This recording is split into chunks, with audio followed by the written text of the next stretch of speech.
the room and all of the folks who are joining us online. We're very pleased tonight to have Dyke Barkley with us to describe small shrubs suitable for the central Illinois landscape. Dyke brings to his presentation tonight both a background in academia and hands-on experience. He grew up here in Illinois. He received his bachelor's degree in horticulture from the U of I.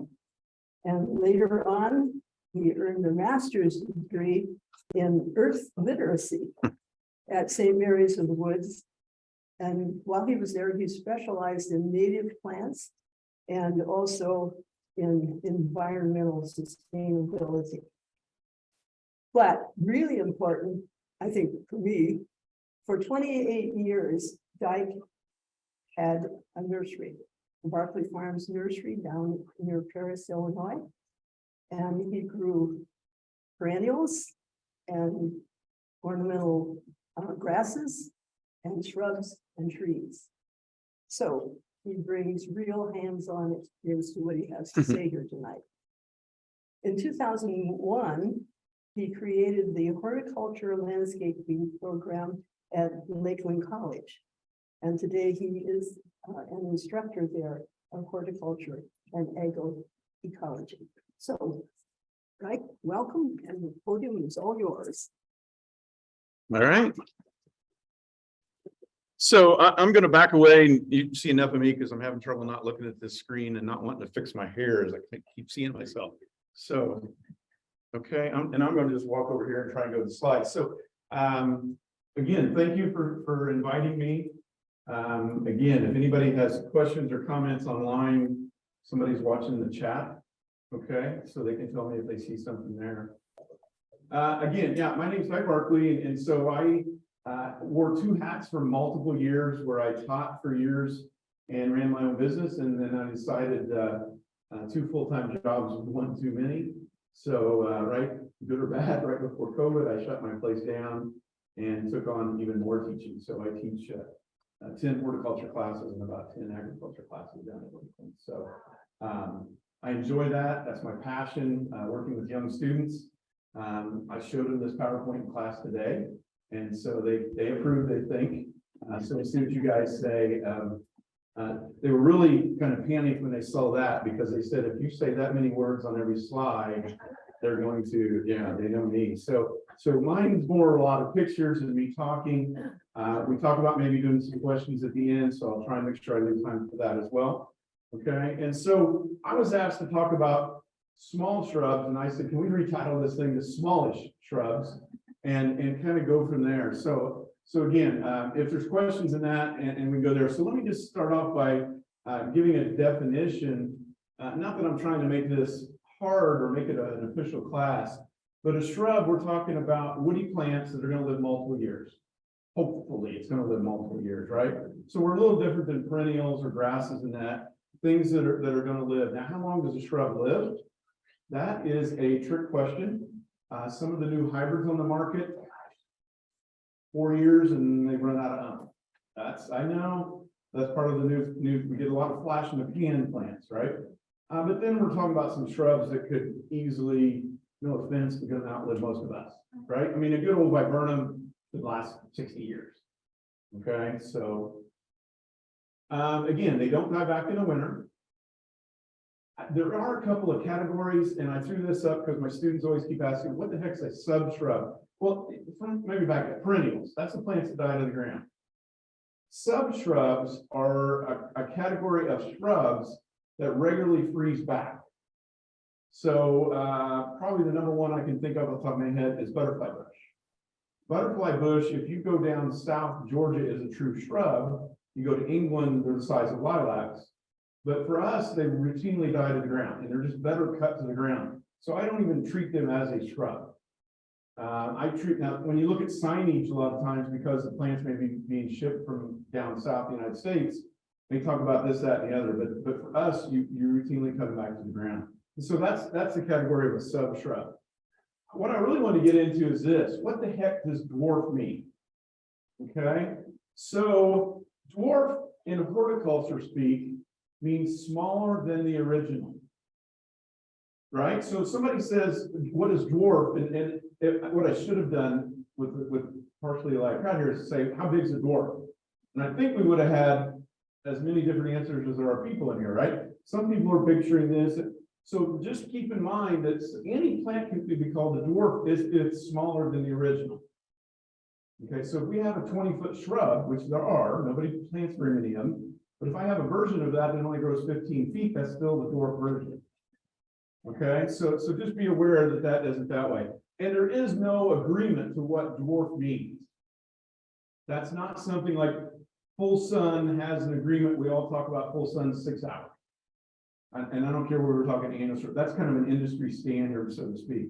Dwarf, that is not got anybody's rules on it. So be aware of that. Okay. Again, we've got shrubs now that are being bred to be 1 foot tall, full grown, and then we're talking 10 plus that are all in that dwarf category. So again, what I'm going to do is just randomly pull a few plants to talk about. And I want to start off at the beginning of this one, which I'm not trying to throw you the newest and latest and greatest. Okay, dwarf Korean lilac or Paublin's lilac been around for a long time. Why is it called a dwarf? Well, again, lilacs get 18 to 20 feet tall. So this is a dwarf, but we're talking, now this is also where you get confused, because if you read a book or read a sign that is selling you a plant, it's going to call it a 4x4. I have this in my yard that is bigger than me, and if I lay down is wider than me. So I have some that are 6x6. Now, why are we going to go ahead and call it a dwarf? The leaves are half the size. It's much more delicate and not as woody as some of the big old lilacs, and the blooms are smaller. But in my case, I think they're even stronger smelling than a traditional lilac. And another sales pitch for this little guy is he does not get any of the diseases that follow. Now, there are other dwarf lilacs out there. I'm not talking the dwarf Miss Kim, and then I think they came out with the new little Kimmers. Those are a different kind of dwarf lilac, but these are the dwarf Korean lilacs. And I think, again, now, does it do the picture on the right? Again, I realize right now I can't use a pointer, can I, because of Zoom. So I'm having to remember how to go back to these Zooms. Can it get too big? Yes. But you're going to hear me repeat the same thing over and over tonight. What do you do if you've had it for a while and it looks like the lower right picture? It's just a little bit too big for the area. You prune it. But I want to talk about pruning, and I guess that's kind of a question of myself that I'm throwing here in the middle. If that was my shrub, and I have one that I've pruned twice, it's probably going back to the beginning of it's probably 28 years old, right? I've pruned it twice. Now, when I prune it, I cut everything that's bigger than a pencil coming from the ground, right? I don't have a pencil, but everything bigger, maybe bigger than your pinky. Does that work? Okay. Anything bigger than that, I cut it completely to the ground. So I cut something this big down to 6 inches. Now, if you have a stress plant, bad growing conditions, maybe we need to not be, but this plant's happy in my yard. And I did something silly, kind of like in this is my yard, but in this picture, I planted it right underneath some windows. And it keeps getting up into the windows, right?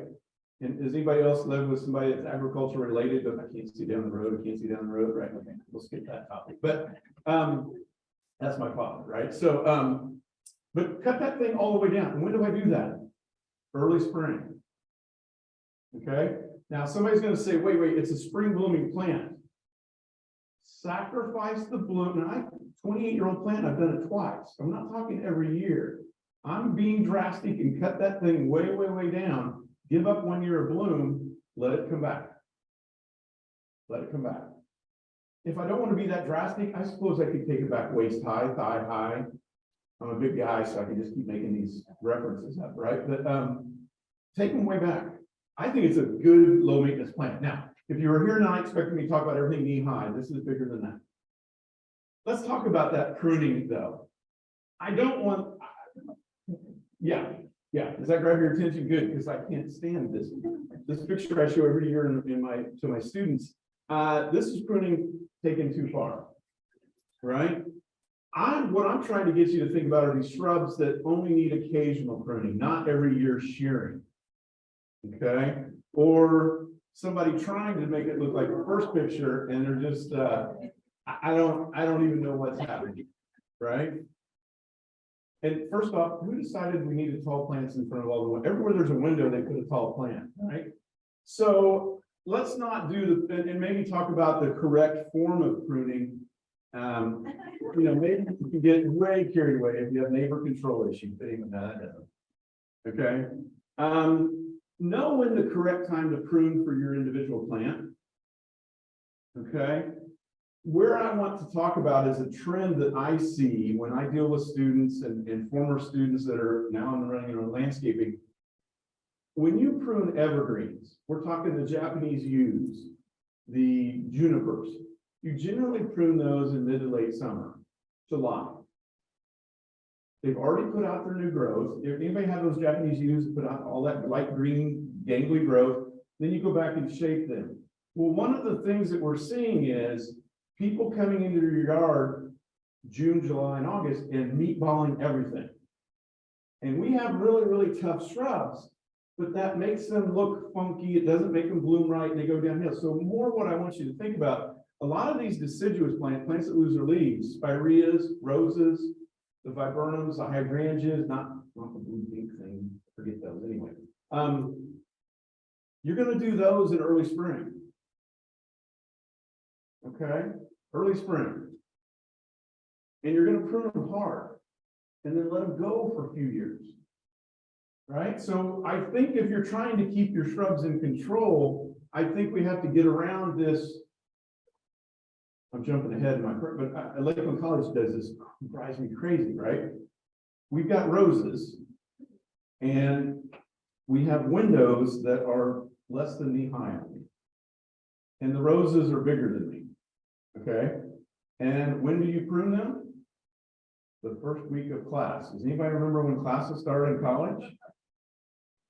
No. September.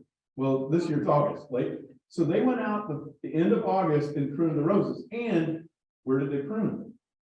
Waist high on windows that are knee high. So they're still, all I see are a bunch of stubs, and now they're starting to grow back out. So again, what needs to happen, they need to come in early spring, take those things way down.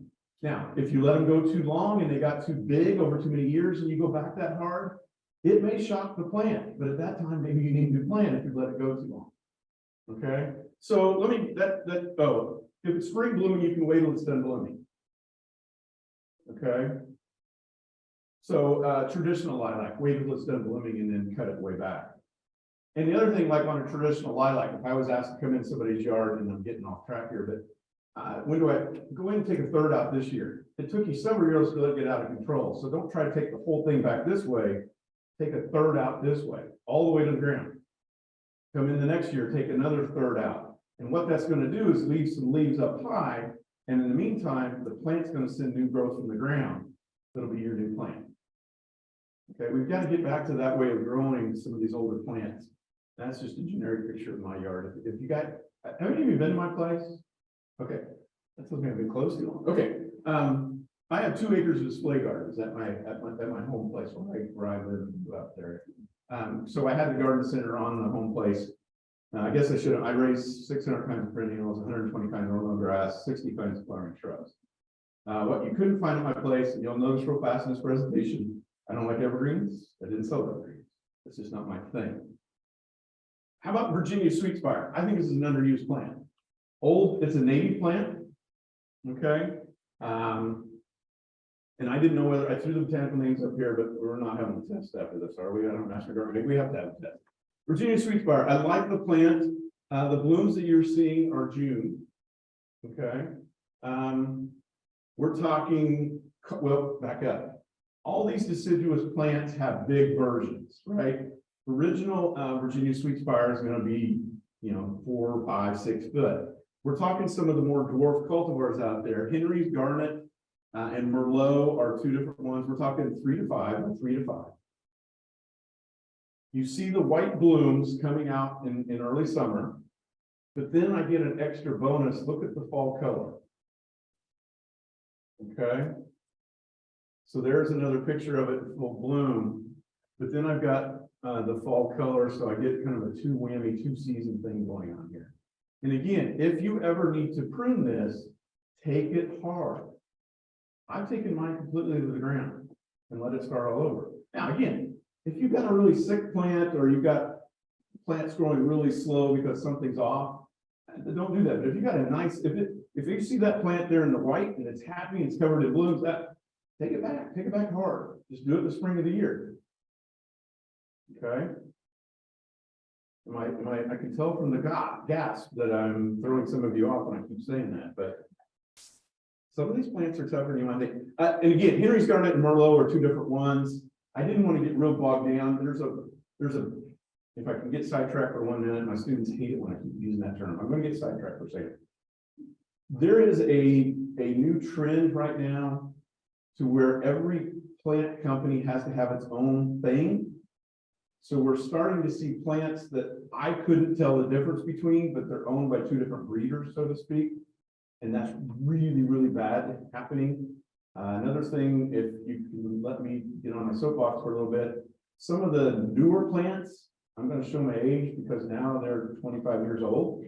I'll show you a picture of like limelight hydrangea. That's now 25 years old. What does that mean? Again, I'm treating you like students. I'm asking questions, but that's okay. 25-year plant patents out. So they are proven winners are coming out with the new and improved version. Is it new and improved? I don't know. But there are now new names for all because they want to replace all the original.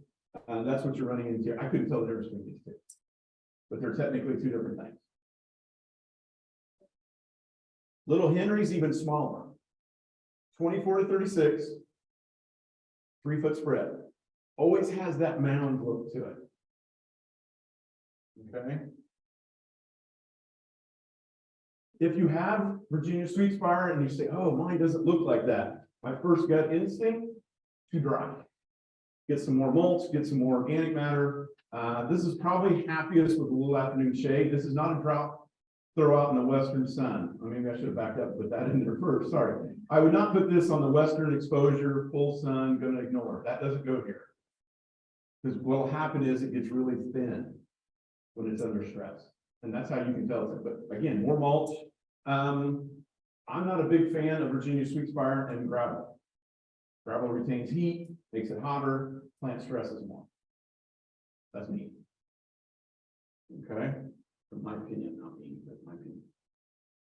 I think this is a plant that's been around forever, but it's underused. When's the last time you guys planted an oak leaf hydrangea? See, okay, see, I'm talking to the wrong crowd then. Okay. Hydrangea cordifolia. I think the thing I would tell you about oak leaf hydrangea is you really don't think of it as a hydrangea. Or you forget. When you say hydrangea, I know you guys went to the blue or the white or all. I like this one. I don't care if it ever did bloom. I love that big oak looking leaf. Okay. Part shade is where it's happiest. Basically, I will tell you some of the times we get confused when we say sun or shade. What's making me think of this is because we were looking at a postcard, back when it doesn't say sun or shade, and I'm thinking, God, I gotta say that for every plant now. But the biggest thing of this isn't sun or shade, it is not drought tolerant. Okay. Purple foliage. Again, these two-season plants. I have a bloom, and then I'm going to have that. And if you really look really close at it, it has peeling bark, kind of like a river birch on it. So not that that's going to be what you're staring at. Let's look at in winter. All right. Okay. This was a garden in Chicago, Ball Seeds Gardens. I love that annual bed, and then that oak leaf behind it. Low maintenance. When you start throwing in other characteristics that are important to me, at this point, no bugs, no diseases, no mess. Do you prune it if you need to? But to me, you're pruning this every 5 years. I have some that are 12 years old. We're probably going to prune them for the first time. Now, they're shoulder high on me, and that's why we're probably going to prune them. But they're slow. Can I give you one downfall to oak leaf? Oak leaf is less winter hardy until it gets established. So oak leaf is one of those things, as a garden center owner, there's a real trick. What would I tell you? Do not plant it before a bad winter. Okay? Because if you have a bad winter and it's a new plant, it very commonly may even freeze to the ground. After you can get 3 years of age, I've never had them freeze since. But you have to get age to them. And it doesn't matter whether you buy a knee-high one or a waist, if you buy, I'm gonna go buy a great big one. They still don't have winter hardiness until, and so maybe hardiness is a bad thing, because I'm not really, usually they don't get killed, they just get froze way back, and you're frustrated because you bought this nice, big, beautiful thing, and then, right? Now, I'm running into something I've never had to run into, so I still have all my display gardens, but none of my interns still work there. That's the biggest thing I've noticed. The last 2 years, we've been cornering the market on rabbits, right? By the billions, it seems like. And they really did a number on these on me, to the point where I had some little ones and the fences blew over and okay, they ate the whole thing to the ground again. So I'm having to worry a little bit about that and never really had to in years past, but I think it's because of rabbits that way. I mean, there you see it mixed into some hostas. A couple of more shorter varieties. One new one is called Ruby Slippers, which is more in the pink tones. So if you're not familiar with hydrangeas, or even if you are, hydrangea, the bloom comes out and goes to that apple green stage, and then goes to white, and then has a little bit of pink before it goes to paper sack brown. What happens with the pink ones is they do the same thing, but they spend a short amount of time in white and longer in the pink stage. So the first thing is, if you buy a pink version and you see it bloom in your yard, you go, hey, that thing has white. We'll realize that the pink is going to kick in and be in the pink stage longer. But you still, so that's Ruby Slippers, and you're looking at a longer pink, and it stays more in that 3 to 5. I don't know if I'm being short enough for you, but 3 to 5 by 3 to 5. Sykes Dwarf is another one that's listed at roughly the same size. That big bold leaf, that fall color, a lot tougher than other hydrangeas, so to speak, without getting out of control. Can I ask a question? Did that just flash 6 chat, or is that something completely different? Or do I just need to still wait till the end? Yeah, we'll just wait. Okay, okay. You're good. Fothergilla, Gardeneye or dwarf Fothergilla. Has anybody tried this? It's another old plant that's been around for a long time, and the dwarf version is 2 to 3 by 2 to 3. This is kissing cousins to witch hazel, if you've ever heard of that plant. Unique flower in that it's a bottle brush type, little bottle brush bloom, about an inch across and about inch and a half tall. There's a close up of the bloom. It's a very unique bloom. It's not traditional petals in that. And there's your fall color. Lots of oranges and a little red in there, but multi shades. Is that a good term for fall color? Not a whole lot of problems with diseases and insects.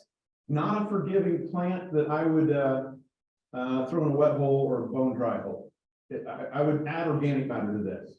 This is one I would definitely add organic matter if your yard's got too much clay, and I would mulch, and it will reward you, I think. And I think it's another overlooked shrub. What's the worst? I'm going to back up a second. The worst thing in the world you can do to this shrub is take electric shears and try to meatball it. It will immediately start going downhill. You'll have dead branches in it. That's probably been the biggest single death to these is summer. I have to prune everything with pruners when you hire a certain landscaper to do that. And I think that's what's really drove this out of the market, is that it's very unforgiving to that. It just doesn't like it. It stresses it. Another shot of the fall color. And another fall color. If you haven't guessed, I'm trying to get unusual. I'm trying to get multiple seasons of interest. That's kind of what I'm doing that way. I threw this one in.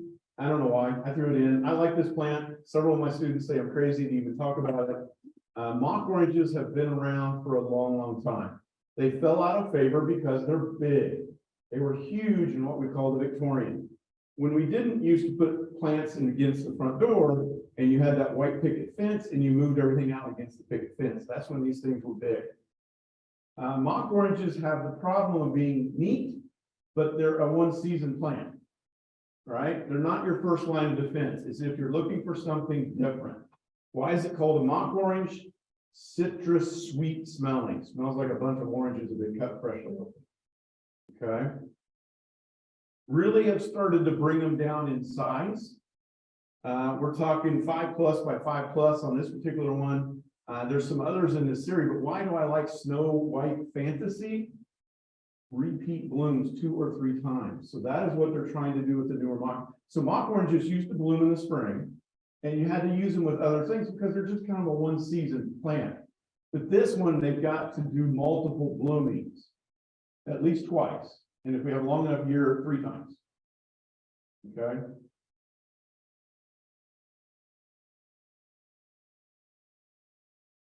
There's another picture of some of the dwarf mock orange. Now, I'm taking a picture of it at the best thing when it's in bloom. Otherwise, it's just a green plant, right? But mixing these in the back of some other perennials, give you that sweet smelling. I would be honest, even though I like this plant, I would not put it in the front door.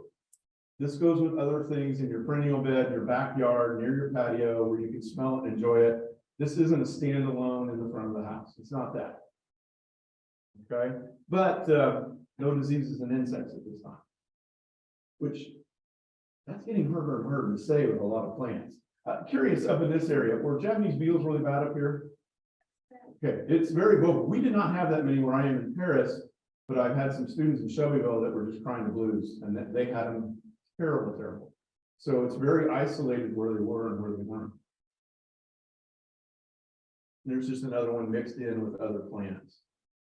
So if I had to come up with a downfall, one season, looks great in bloom, no fall color, the leaves will fall off green. It's not that it looks ugly, it's just I can't give you all the other sales pitch that I did with some of the other plants. 9 barks have really changed over the years. If you tried 9 barks 20 years ago, they were big and they really pushed yellow ones, and they had some problems. They would put out growth and then get frosted and have all these black tips. But they've really tried to change them. Physocarpus, this is tiny wine, which has small leaves, very different, has that dark burgundy. Okay. You can even see from this picture, if you're squinting or not squinting, but dark burgundy works great up close. If you're trying to look at this from the back corner of the room, it isn't going to work. Purple disappears. But I like the burgundy. I like it there with the hydrangea, and I'm not sure what the lower left picture is there, but it does bloom in early June. They're not very big. The clusters are about 3/4 of an inch across. But again, we're trying to add multiple things going on. These are bigger, but if you have the space, back up. If you can handle that 5 by 5, and maybe I'm not being small here, but on the left is the cultivar center glow. On the right is amber jubilee. New growth comes out and kind of changes shade. That's a very neat color combination. Now it is a little bit, I kind of stretched this on what I would call smallish, but and again, if 9 bark gets too big, right? What do I want you to do? Cut it off. Don't let it resucker from the ground. Let it send up new shoots. This thing does very poorly when you go in and try to shear it into a round ball. And if you back up with me, and sometimes you go, I've seen that plant, I don't like it, and then back up and look at it. Was it sheared in a round ball? Was it put in front of McDonald's and then somebody, that's a rule at McDonald's, everything has to be meatballs. Did you know that? Right, okay. That's it. I gotta get off the soapbox. Okay. Here's a plant that has been around forever. I've got landscapers that go, no. I mean, these are former student landscapers, right? They go, no, everybody's got these. You don't need these. But if you're going to go into an area and want no maintenance and no mess, don't be afraid of the dwarf spireas, the dwarf Japanese. Naturally have an upside down bowl shape. Okay. How many of you already have these? Okay. But if you had somebody come up to you that wasn't a gardener, that's just getting in the first time, or somebody that says, oh, I got a rental property and I just want to put something out there and ignore it. I think that's where these kick in. Or you have a scenario like a school. Schools are notorious for bad grade, things breaking into them, no maintenance. Sometimes you have to be careful of going to the latest and the greatest for certain scenarios. So I more threw this in just to the two you see on the left are my old favorite, the patent run out of here. That's Little Princess. That's under knee high. It goes from a dark pink when it first opens to a little bit of a lighter pink. That's why you kind of see some different shades to it there. In my yard, I've had the same plant live 30 years. If it gets too out of control, spring of the year, cut that thing back. I've taken mine back to 4 inches when I cut my perennials back. Okay. So the two on the left, the Little Princess, which is the green type or the green leaf type. Then you've got all these yellow types. There are lots of them out there. There's no way I could run through all the name proven winners who seem to be running the market here locally. Was it Double Play Big Bang? And they've got all these different combinations. A lot of them are just three names of the same thing. Find one you like, find the size. You can get these all different sizes.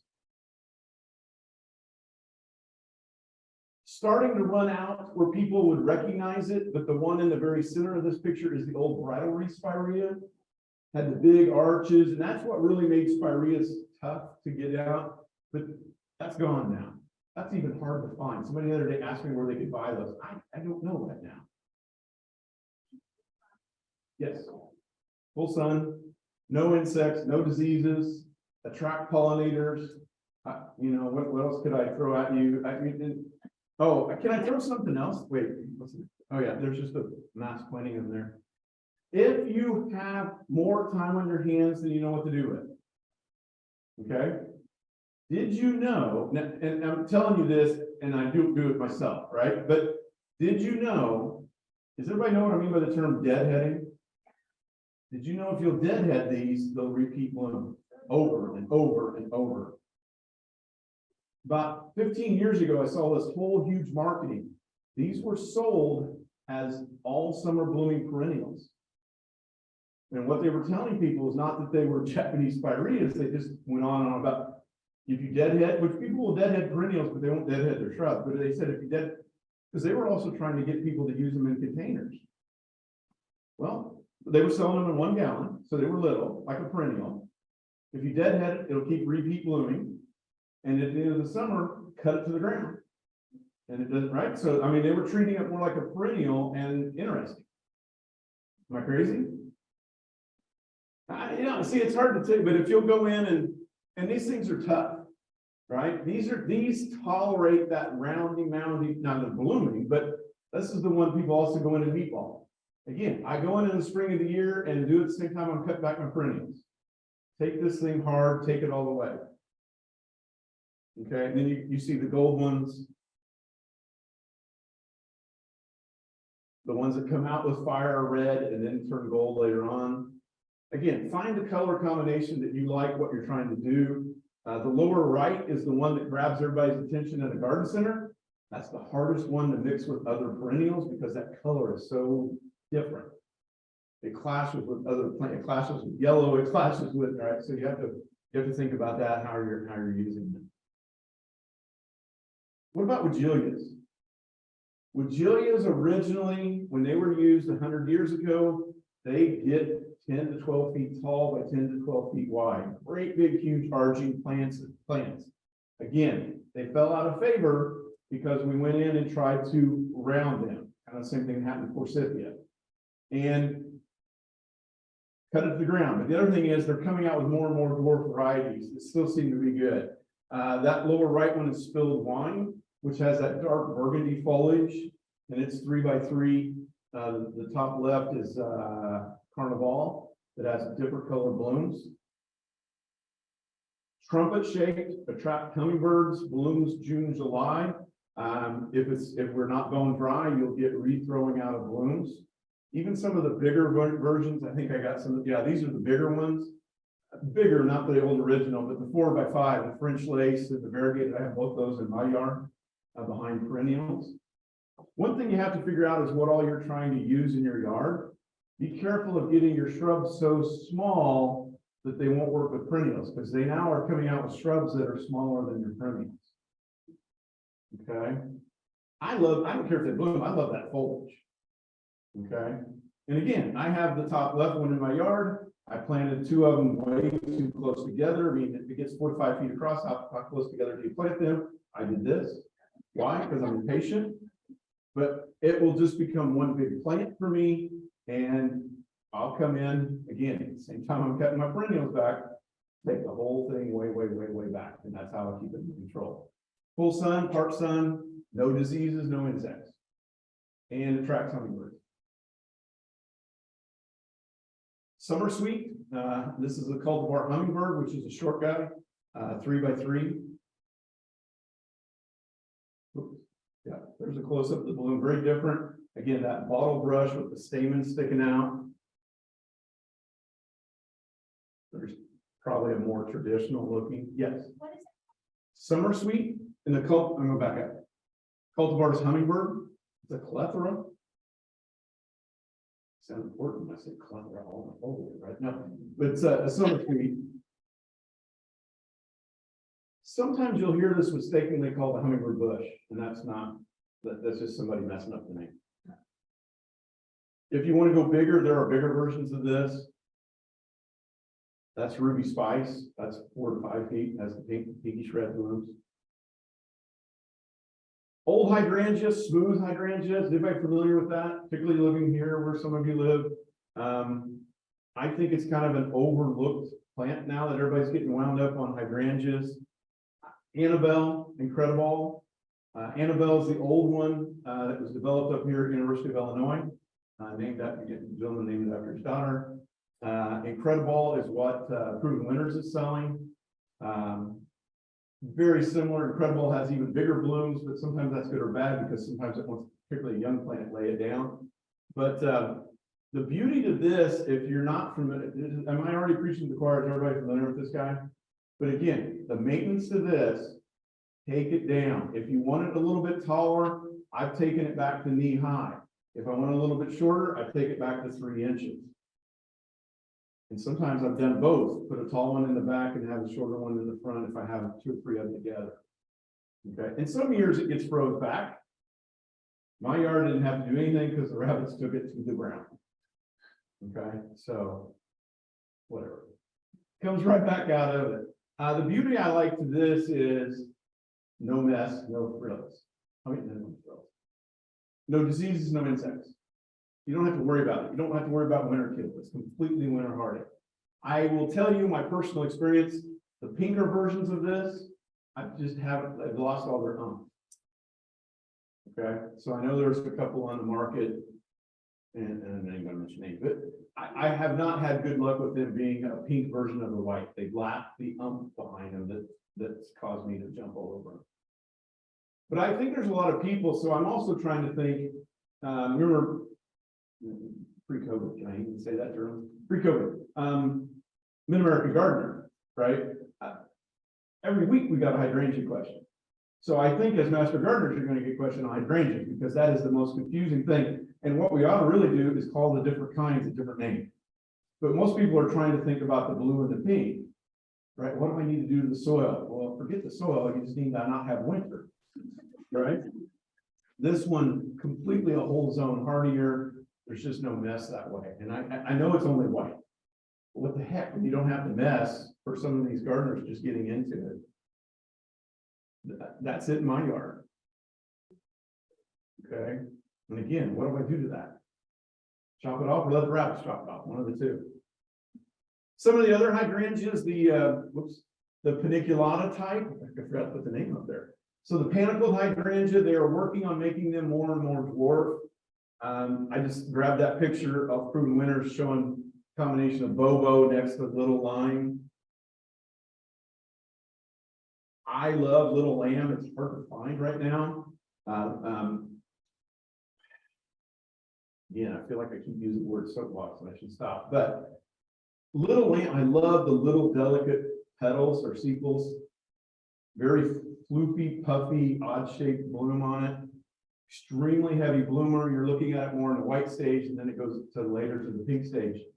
One of the downfalls to Little Lamb is as a young plant, it can't hold those blooms up. Okay, Is that a downfall? It is in a pot in a garden center. So I do want you to be aware as educated buyers. So again, I can't use the pointer. Look at the left side, Bobo, okay? Bobo is bred to be short, stiff, and push blooms out the top of a white pot. We are now seeing a trend where we're breeding for what they look like in a pot, not what they're going to do in your yard. I hate that, but that's some of the trends that I'm seeing, that they're getting them almost too dwarf. Little lime, the old limelight, and then little lime next to it, which is a dwarfer version of the same. Again, no pH, no messing, no diseases, no insects. These bloom on old wood, so you can trim these completely down to nothing if you want to. Again, you're going to think I'm crazy. I've taken these to the ground where they've gotten so big and I don't know what to do. Take them to the ground, because now I've got some in my own yard. I'm not sure what to do because I never want to take them to the ground, but now they've gotten so woody at the base.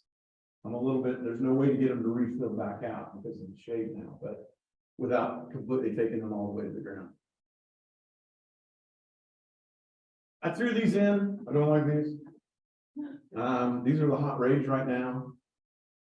Two things that I want you to think through.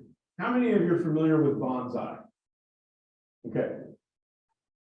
Yeah, okay, now I need to go one step further because that's the same thing my students in class did the first day.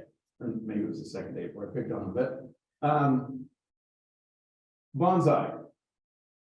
A lot of people say bonsai is a plant. Bonsai is an art form, okay? And what is the number one thing you do with bonsai? Prune the roots. If you don't want a plant to grow, it doesn't have roots. Okay? If you have a plant that won't grow in your yard, there's probably something wrong in the ground. That's not, I tell my students 90% of the reason a tree doesn't grow is in the ground. Less than 1% is ever lack of fertilizer. That's not the problem. The problem is the roots can't grow. Roots can't grow top. Then how do we get dwarf crab apples, dwarf apples? We take the regular tree and put it on dwarf roots.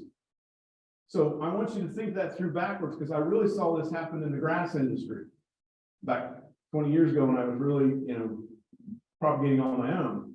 We took some of the grasses and made them more and more and more dwarf. The one I'm thinking of right off the top of my head is the fountain grass, the little bunny and the little honey.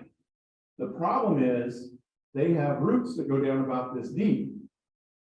And I planted ornamental grasses because I wanted them to be zero maintenance. Those have to be watered in summer because they have no roots. I think we're seeing that. A lot of problems with tater tot, with some of my former students calling me and saying, what's going on? Well, I know up here, some of you were really, really dry this summer, but when we had dry early, and then we got wet, wet, wet, and then we got dry, and then we got wet, wet, wet. Arborvitaes in general don't tolerate that. And when you talk about something that is this big and has roots this big, it can't handle those extremes. And the big thing is, look at what you see a lot of that gravel and brick, and that's just adding more and more extremes. So be aware that we can only get shrubs so small that they're not just necessary, because I don't want you to think that all small shrubs are identical to the big one. Sometimes you take some of the toughness out when you take the roots away. Some of that's going to have to be experienced. One of the problems that we're seeing with some of the plant breeders, it used to be in the old days, when you came out with a new plant, you put it in a botanical garden, you put it in a trial garden and see what it was going to do. Now they come out with them and nobody's tried it. So you're introduced to them the same time I would be as a garden center owner, and some of these new proven winners particularly. They're just coming out new, and nobody's tried them yet. So somebody may have to try them and see what they do that way. How many of you messed with this and gotten mad? Okay, because we're talking rose hybrids, but this is the old-fashioned knockout, right? And the problem is when knockout first came out, it was advertised as this cute little 2x2 thing, which works for a little while. And this thing is 4 to 6 by 4 to 6.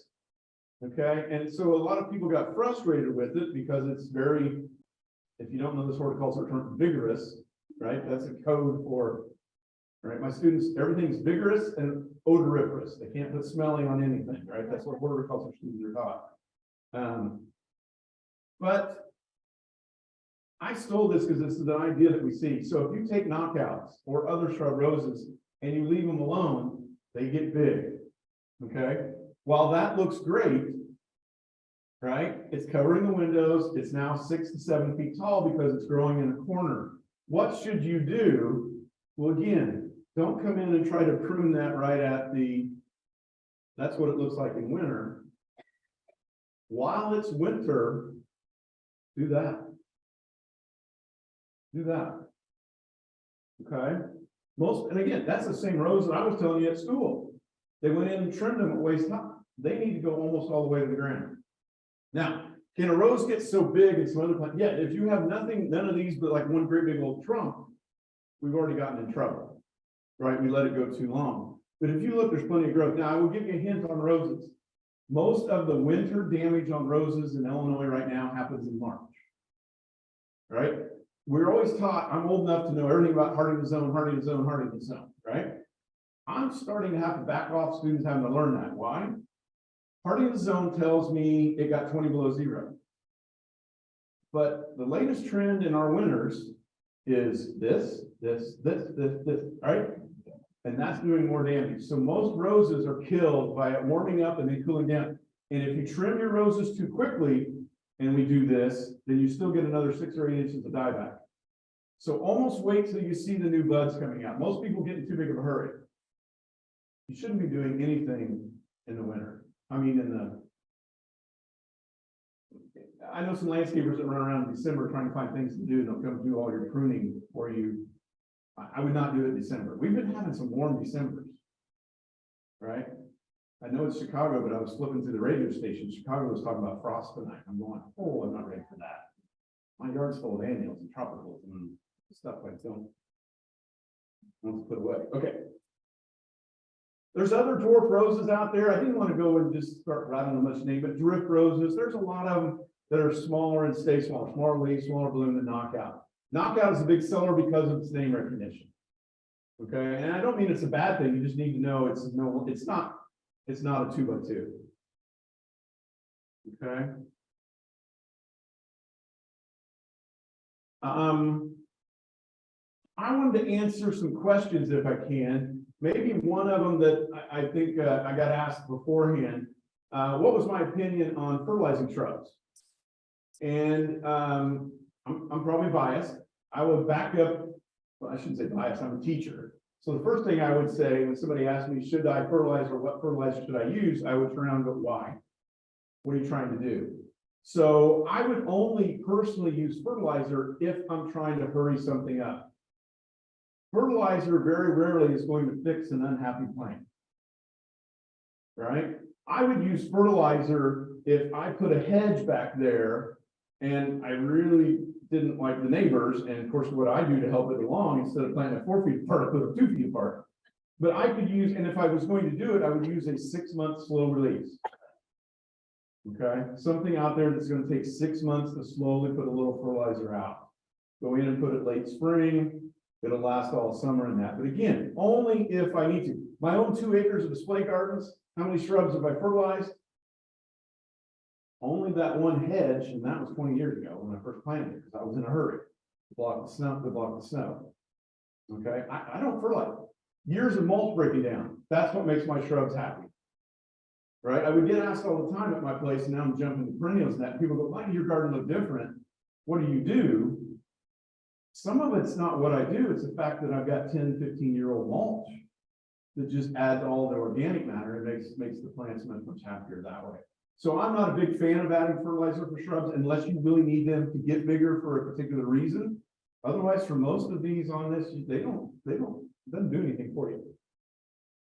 Okay. Is anybody dying to ask me a question? Your mom, what do you use? I just use shredded hardwood. I prefer non-undyed because I can still get it.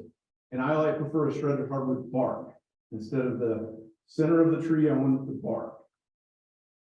Well, it doesn't break down. Wood chips break much quicker. The red dye drives me up a wall. The one I don't want McDonald land in my yard. And it's me, but that's dyed wood chips, and they actually break down and it doesn't last very long. So I just prefer a natural shredded hardwood, which is more chocolate brown. You have a couple in the chat box. Okay, All right, so can you go back to the slide, with the 9 bark? okay. Someone had, asked, what is the hydrangea behind the 9 bark? Oh, I don't know. Okay. Okay, so that's a long way back. There. That's the pink stage of one of those little pink ones. So that's not, I mean, it's one of those that goes white and then stays longer in the pink. I don't think it's full grown. That's why I don't know yet. This isn't my place, but if I had to guess, more like one of those, what is it? Strawberry sundae or vanilla straw. I mix those two up. Those are the two from Bailey's. I know Proven Winners is trying to do a few pink ones, but they're just ones that stay longer in the pink stage. I don't think those are full grown. I think those are going to get bigger than that. Okay.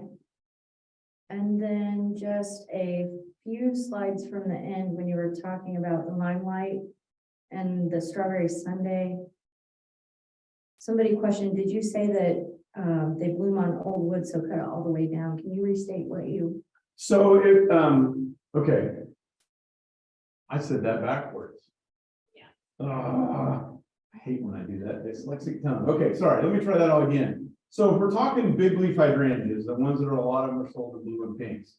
They bloom on old wood. So if you prune them or they freeze back, you get green plant and no blooms or like 3 or 4 blooms. I tell my students that I love the marketing and I love the look, but endless summer, right? You're either going to be happy or you're going to have a 4 bloom summer, and there's nothing in between. These bloom on new wood, so you can chop them back and they come up and bloom. I said that backwards. Yeah. Thank you. And same thing with Annabelle, it blooms on new wood, so you cut it back and then the blooms are out at the tips. Yeah. Okay, thank you. Rosalie has a limelight hydrangea. It's over 10 years old. She's pruned into more of a tree shape over the years, but it's gotten out of control and is much too tall. What are your recommendations for cutting it back? Well, so if you're not familiar with does everybody know what I mean by what you mean by tree form, where it has a trunk and then a ball? Well, the interesting thing with the hydrangeas, they're literally the same plant. It's just all been pruned back to one main trunk versus like the same thing in a lilac or in a rose. That's 2 different things grafted together. It's 2 different types of plants.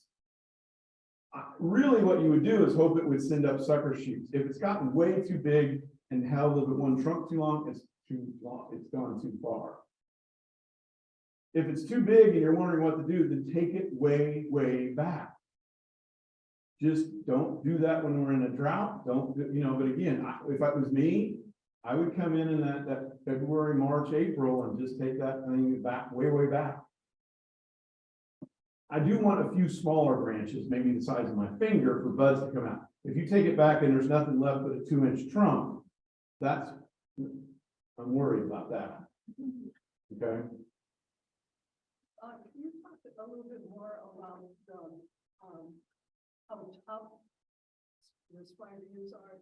Do they need really, really full sun? Full sun, that heavy shade, the green ones will take even more shade, because if you take a yellow, the question was how much sun do Japanese spireas take?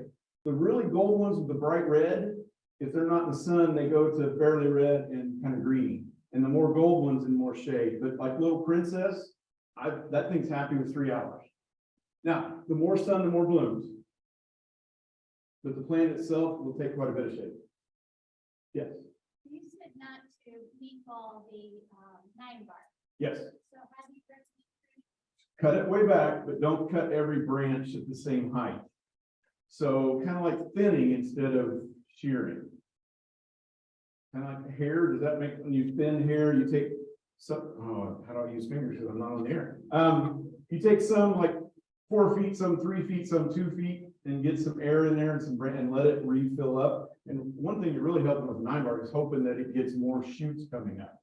You want the sucker. You want the suckers, yes, yes. And eventually, then you would get rid of the old. The more suckers you get, then you get rid of the oldest branches. Sorry, can we use the mic so people on Zoom can hear? And that last question was about putting back the 9 bark, is that Yes, correct? sorry, Okay. I got all wound up using my hands. Oh. Sorry. How about pruning back burning bush? I know we can keep them small, mine have gotten a little out of control. bush is a unique plant, in fact, that burning bush can tolerate being trimmed into a tight hedge. It doesn't bother it. Right? So again, it just depends on the look that you're going for. Again, when I would prune it would be early spring. And then let the new growth come out. Prune it right before it puts out new leaves. You can do either, but I will tell you that if it's been sheared, it'll do the same thing as an evergreen, meaning the center will be all dead and there'll be nothing in there but some big trunks. And then the outside has all these little branches. Once that happens, then I can't go back. Okay. Burning bushes, if you're wondering where the market kind of stands on them, am I showing my age? When did we have a really, really bad drought? It took out all the big arborvitaes and took out all the burning bushes. They killed half of them on Lakeland College campus because of drought. When they get really, really bad that way. But I'm going to answer you without answering you. Figure out, kind of open it, look in it, see if it has kind of like a shell effect. Then it's going to be hard to ever take it back beyond that shell. Ideally, you would take it back as it grew and kept it more loose and more open. But burning bush is tough. You can trim it back to the same shell for lots of years until you just eventually have to give up.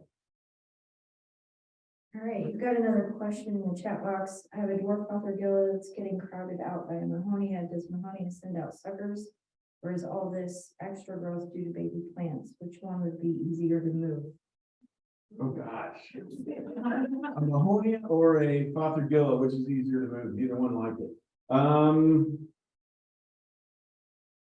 The Mahonia or Oregon grape holly, semi-evergreen, big shiny leaves, yellow blooms, white bellflowers.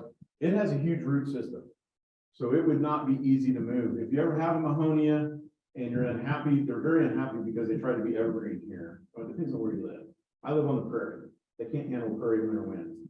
But if you have a Mahonia, it loses all its lower leaves, it's gotten too dry. But the Fothergilla is a much daintier root system. Not that it's an easy plant that likes to be moved every few years, but the Mahonia's got a big, heavy root system.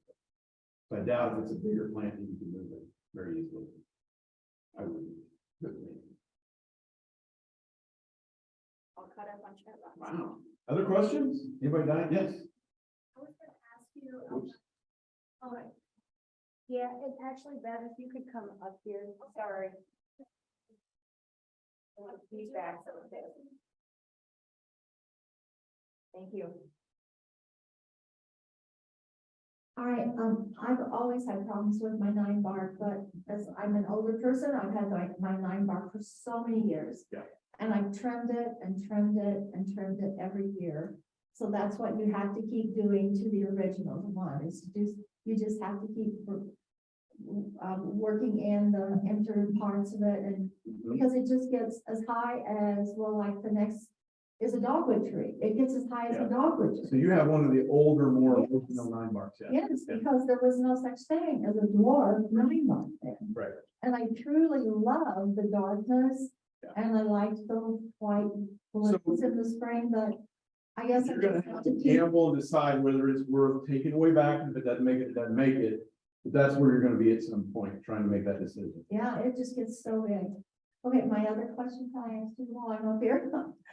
When we were talking about roses and pruning, I have knockouts that I'm almost thinking they've run their course. Because maybe they've been there about 10 years. Did you say that they Yeah, that could be, that sort could of be. have a lifespan? Because I seem to feel like they get, right now with the cool and the sun, Yeah. my roses are loving this weather. But still, there's a lot of dead. Now, is it okay to trim all that dead bloom off right now? Dead shoots? Yes. Yeah.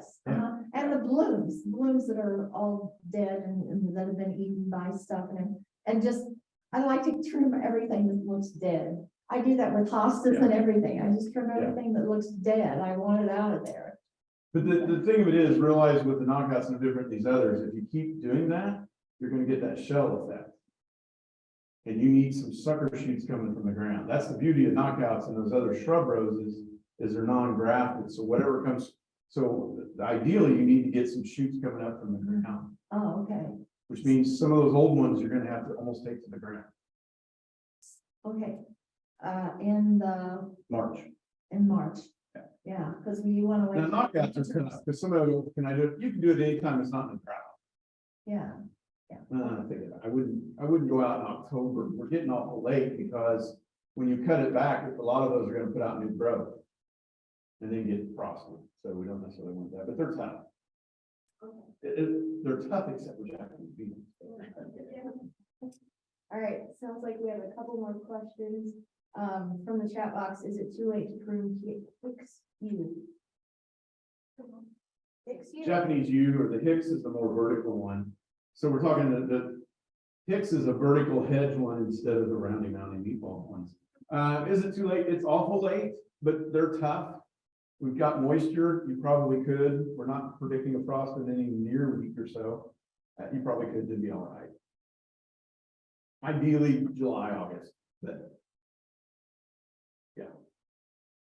We have a dwarf, Fothergilla, if that's how you say that, at the Idea Garden that is real spindly. I don't know if it's been encroached by other plants. We thought about moving it. Can you trim it way back? And yes, they're very slow, but yes, we yes. could trim it. Okay. yes. Alright. But keep in mind, when I say take these things back really, really hard, I'm thinking happy plants. So I don't know an unhappy plant I would take to the ground because it may not have backup energy. You know what I'm saying? It's like when you guys are sick, I don't tell you to run around as much. I don't know that analogy anymore. I gotta think something here, but. And usually if Fothergilla not happy, the first suspicion would be soil. Although you would think where you're talking about would be farming. Yeah. I have a red Prince Wigelia. It has thousands and thousands of blooms on it, but it's getting too big for where I want to keep it. How far? You take that thing down knee high if you're brave. If I'm brave. Is it Red Prince? It's probably up here, right? Yeah, it's as tall as you are. Yeah, yeah. You could easily go waist high. And And the other thing is I wouldn't necessarily flat top it. I would kind of stagger some of the, I have a tendency to go in hand and make it not, I don't want that perfect. no, it's- Ideally, it looked like it hadn't been pruned when you walk away. okay, okay. And you would. But shockingly, believe it or not, you could go down chin high, In March. And then my March, April. other question is, what would you suggest for a western exposure that does get in the summertime, in June, July? Probably 12 hours, 10 hours of sun and it's hot. There's For a not- shrub. Gosh, you can't go wrong with a spirea, I know the road with you. You can eat it up. Are you- Oh, yeah, no problem there. That was too easy. I can easily say spirea for anything. It's one of those go-tos. Yeah. I don't know what else I would use. Yeah, I'm doing a blank right now. So you got that.